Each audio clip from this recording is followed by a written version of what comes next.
So I'm so excited to be here at LibertyCon 2024 with Daphne Posadas.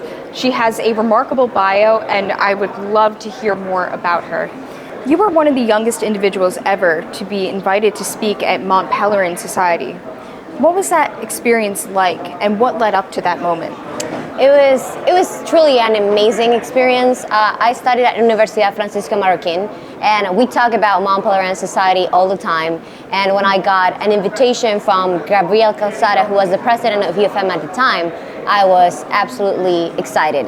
I was very nervous because I knew this would give me a lot of exposure with people from the English liberty movement, and it was just an overall great experience. I had the chance to share a panel with a lot of people who have years working in the liberty movement, and I can tell you I was definitely not only the youngest person who was invited to speak at a Mont Pelerin conference, but also I was the youngest member of the panel because I had a chance to speak with people who have been working for years, for over 50 years, and hey, I'm not even 30 now.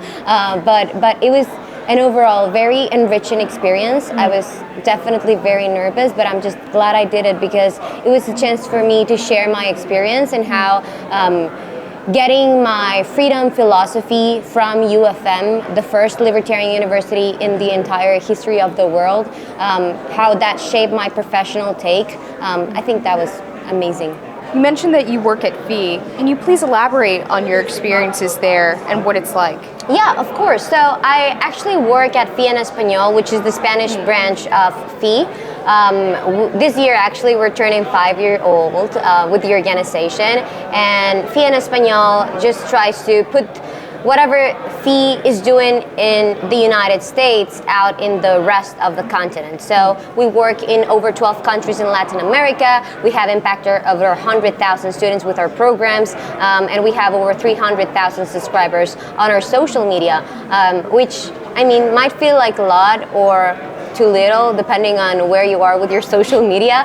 But I mean, it's been a lot of work that we started doing 5 years ago. I joined FEE in 2020, right when the pandemic hit. They were looking for someone who had experience with social media, that had experience with talking to cameras, that had experience with being overall being in public opinion. And yeah, they reached out to UFM. They said, hey, we need somebody who can help us out with FEE en Español, and a lot of people from UFM, not only Javier and Gabriel, pitched my name in, but a lot of my professors, because I was the nerd kid and I was the one who was always speaking out her ideas. So yeah, they put my name out there, and I also had been doing radio for 5 years by then. So it was definitely like something that I could bring to the table. I started working when I was 18 years old, and it was working like professional jobs, in professional jobs that were aligned with my professional career and the career path that I wanted to take. So I had a lot of experience, and they just brought me into the team. I started creating like content for them in 2020. I was working particularly as as the face of the project, as the ambassador of FEE en Español. And as the organization grew, as FEE en Español kept growing over the years, I joined them full time, and I am now a project manager and still the main brand ambassador. But what I do at FEE is pretty much oversee the content operations for FEE en Español. That means, making sure that our articles are translated and uploaded to our website, fee.org.es, creating content, audiovisual content for our social media, and the newsletter and ebooks. So pretty much everything that has to do with putting the content out there in Spanish, I work on, but it's not something that I do alone. I have a team of people who are very dedicated. Sergio Martinez, Marcelo Valiente, and Luis Lopez, they help me make sure that all the content that you see at fee.org.es or FEE en Línea is polished and perfect to go. Would you say that there is a growing libertarian or liberty-adjacent movement in the Spanish-speaking world? Yeah, for sure. So I always joke about how Guatemala is a libertarian country without knowing it, pretty much like me. No, I'm kidding. But I think most Latin American countries are libertarian without knowing about it. We have love-hate relationship with governments in Latin America, and I would say it's borderline toxic relationship with governments, because a lot of people in Latin America, and I'm of course generalizing here, but a lot of people in Latin America understand the problems with politics. They're sick of politics, they're sick of government stealing their money, they're sick of corruption, they're sick of not having roads because the government is stealing the money for the roads, and overall they don't like the government. We're also very entrepreneurial people, and most of Latin American economy works in black markets. Like for the Guatemalan case particularly, 70% of our economy is black markets, it's non-regulated, so that really speaks for how pro-free market we are and how against government intervention into the economy we are. But definitely it's not something that people understand. And so with the work of a lot of individuals in the liberty movement now, like Gloria Alvarez, Antonella, and so many more people, they have really put like a spotlight on libertarian ideas. And of course Javier Milei, they have really put on a spotlight to libertarian ideas and say, hey guys, what you're thinking and what you're feeling is called libertarianism. There's a whole movement, there's a whole philosophy behind it, and yes, I would say it's gaining popularity, which it's great. I mean, we're coming from 20 years of socialism of the 21st century that has definitely hindered our opportunities for economic growth and of course personal growth. I mean, for the Guatemalan case, we have a lot of migration. Actually 15% of our GDP is from money that migrants sent from the US to Guatemala, which is a lot. I mean, it's one of the highest in the region. But I would say people are like really shifting their view on how much government can do for them, and just overall putting limits into that. It's funny that you mentioned Alan Mendenhall before. I watched an interview between him and yourself, and in it, you said that you would not say the science of economics, but rather the art of economics. Right. So when I started studying economics on my master's degree, one thing that I quickly realized is that it was very difficult to grasp the whole ideas of economics and economic thinking if you only understand the math side of it.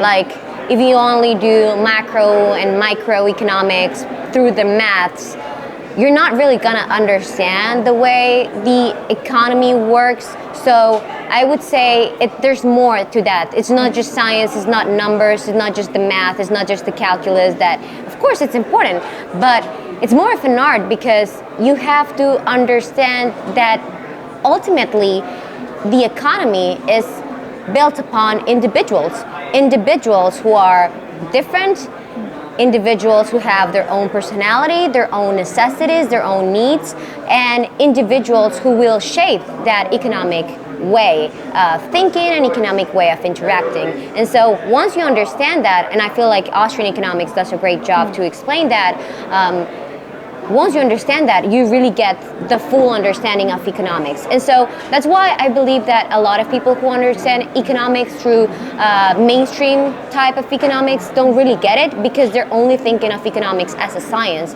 And so they really want numbers, and they really want data, and which is great. I mean, data is great.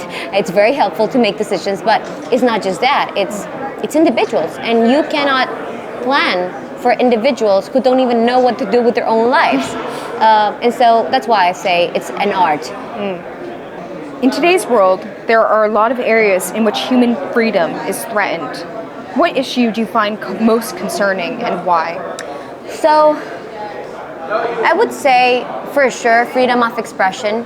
And I feel like there's two big threats to freedom of expression. One is coming from governments, especially in Latin American context. You have governments going after activists on social media, and of course in other regions of the world. If you tweet something, that might put you in danger, which is terrible. I mean, where's freedom of expression if you can't go ahead and say what you're thinking on social media? But also freedom of expression through newspapers or news outlets who are censoring themselves because they don't want to have to shut down their printing or their services because the government is going after them. And that has happened a lot in countries such as El Salvador or Nicaragua, or even in my own country, Guatemala, where newspapers are not able to cover the whole story because the government might come after them. And so that really sucks. But there's also another side that threats freedom of expression, which is, cancel culture. And I feel like that also sucks, because we were talking earlier today about tags. And today, the idea of me not using tags is because it's not because I fear cancel culture. It's because I feel like cancel culture has done a lot of terrible things for freedom of expression, but also for putting your ideas out there in the world. And so the problem with freedom of expression in cancel culture is that you're not able to interact with individuals who think differently than you, and that makes us a closed society. Not an open society, which we all believe that's good for the world, but a closed society. And so I think like freedom of expression and embracing this principle, not only against the government, but also against people who might want to cancel you for what you think, it's a great thing to stand for.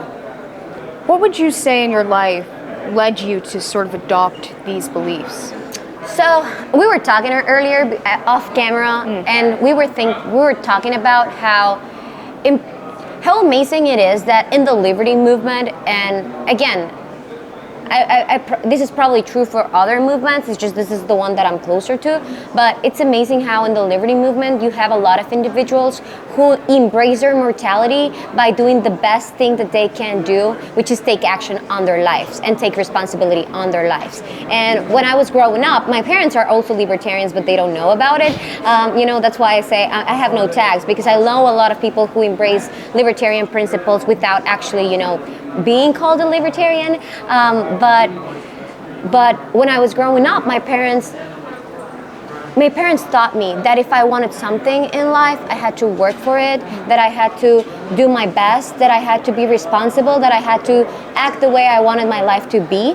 And so that really just like the make your own bed principle that Dan Sanchez from FEE.org talks about is the values that my parents taught me earlier on growing up. And so when I joined UFM, I realized that a lot of the ideas that I had, a lot of the values, family values that I had were actually a philosophy and a way of living. And so that's how kind of I got into the liberty ideas, and how I realized that if more people acted this way, we would probably have a different world, because people would take responsibility on their lives, and they would not expect somebody else to take responsibility for them. So yeah, that's how I kind of became a friend of liberty. I really like that line, act the way you want your life to be. Could you actually translate that into Spanish? Yeah, actúa de la forma en la que quieres que tu vida sea. I mean, I should be on say, a shirt. Yeah, should be on a shirt. But I always also say, I have this friend Kamal Tunji. He works at FEE with the Rev 1 products, and we always joke about just do it. And I'm not going out there for Nike, but just do it. It's a great line. I mean, just do it. What do you want to be in your life? Just do it. If you want to create content, just do it. If you want, become fund an organization or build an organization from scratch, do it. I mean, just do it. And that's, I think, a great approach to life, because we don't even know if we're going to wake up tomorrow. I hope I do, but we don't really know. Life is not a guarantee. You don't know how long you're going to live. And so you have to embrace every single moment of the day so that you can make sure that you have the life that you want. So yeah, that's my take on life. Love that. Really, really love that. I think that's a great note to end on. Daphne, thank you so much. It was great speaking with you. Thank you so much, Allison. Thank you, Briefly, behind the camera, and thank you, Libertarianism.org, for your work.